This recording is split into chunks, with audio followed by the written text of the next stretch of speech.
Hello, DPSCD families and students. This is your favorite high school English teacher here, Stephen Benson, with your next video for grade 10, week 1, lesson 3.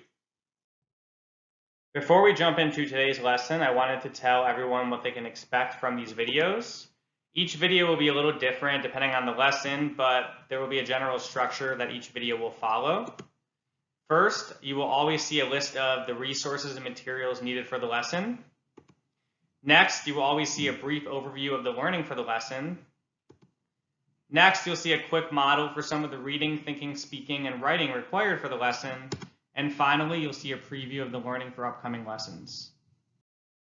The moment you've all been waiting for, the joke of the day. This one's a real funny one. Why did the teacher marry the janitor? Because he swept her off her feet. Get it? Like a janitor. Okay, so what are the resources and materials for today's lesson? And once again, this is in your packet, so you can be following along with me. So we're on day 3, and we're watching this video right now. It's grade 10, week 1, lesson 3. The text you're going to be reading is I Came, I Saw, I Shopped. You actually already read that in day 1. We're going to be coming back to it today. And then the activity you're going to complete is a review key elements of the text activity. And once again, all of this can be found when you go down to the actual lesson under where it says text materials video link. A quick overview of the learning for today. The learning target is I can identify the elements of effective informative text and can evaluate evidence to use in the launch text. So your job today is to figure out how the launch text includes effective informative text elements. Let's quickly go through the 4 different elements of the Read, Think, Talk, Write protocol for today's lesson. So for the read, as I said before, you're going to be reading, once again, the launch text, I Came, I Saw, I Shopped. I definitely recommend a full read of it again. It's only 2 pages, so it shouldn't take you too long.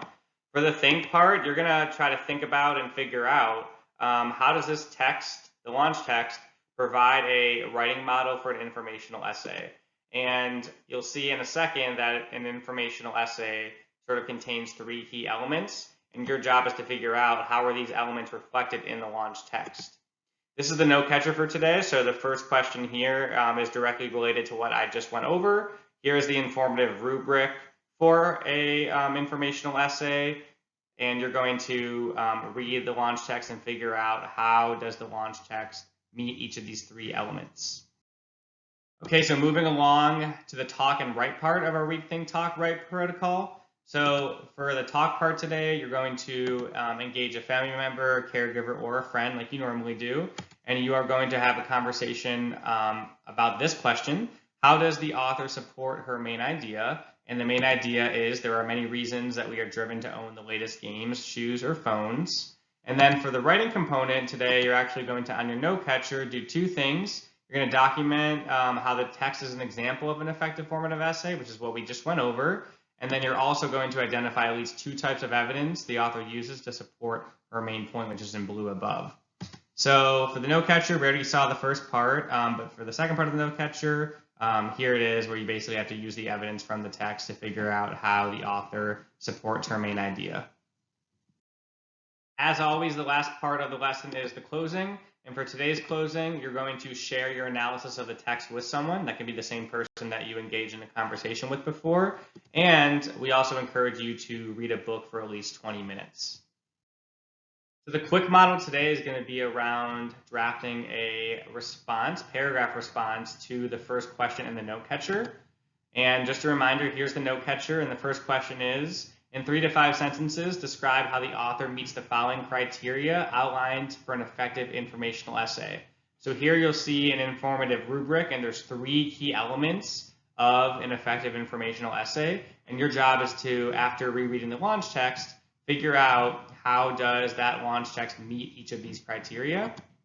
And then if you forgot the assignments, because you aren't looking at the note catcher, let's say, it's also listed in the think box. It says here, how are these elements reflected in the text, which is the exact same question that's listed in the graphic organizer. Before we go over an outline of what your paragraph response could look like, I wanted to quickly make note of the 3 key elements of an effective informational essay that's listed here in the rubric. The first is focus and organization. So every single effective informational essay has a clear focus and it's properly organized. So read the 3 subpoints here to learn more about what focus and organization means. The second is evidence and elaboration. Every strong informational essay has a ton of evidence to back up their point, and they elaborate on that evidence. They give examples and details. And last but not least is conventions. Every effective informational essay effectively uses conventions. And so make sure you read the subpoints on every single element to really understand what the actual category is. So I'm going to give you a quick outline of what your response can look like. And so you can either write this down or just pause the slide so that when you're working this on by yourself, you have this outline in front of you. So my outline is going to be for more than 3 to 5 sentences, but you can feel free to combine sentences together, or you can also write more than 3 to 5. No one would ever complain about writing more. So sentence 1 has to be a topic sentence. So a topic sentence is one sentence that explains like your topic or argument. And so an example here is you always want to start off with the name of the text. So I said, the text I came, I saw, I shopped meets each of the 3 criteria for an effective informational essay, because that's what I have to explain in my paragraph.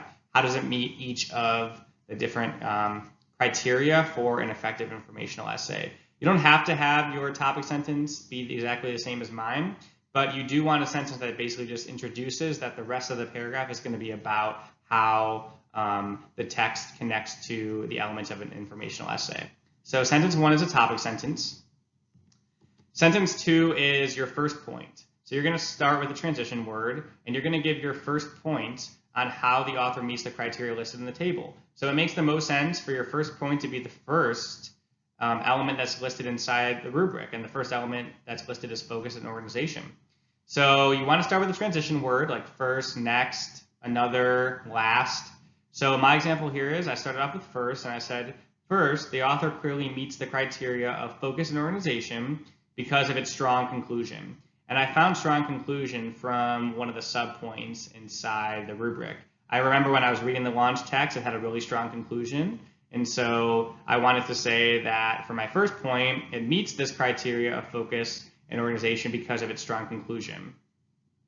Then you want to have an example from the text to reinforce that point that there's a strong conclusion. So I would say something like, in the conclusion, the author, and I didn't want to actually give you an answer because you may also agree that conclusion was strong. I don't want you to use my answer, but what I did here, and you can see it in the outline, is that I basically set you up to give an example of how the conclusion was strong, and thus it would meet the first element of the informative rubric. Then the process repeats. For sentence 4, you're going to have a second point, which is going to be connected to the second element of the rubric, which is evidence and elaboration. And remember, start off with a transition word, a new one. And then sentence 5 will be an example from the text of one of these 3 subpoints of how it effectively meets the evidence and elaboration category. And then sentence 6 is the exact same thing, but for the third point for conventions. And you can read one of the subpoints and figure out what is an example from the text of how there are strong conventions present. Now it's your turn. You're going to write your 3 to 5 sentence response to how the launch text meets the elements of an effective informational essay.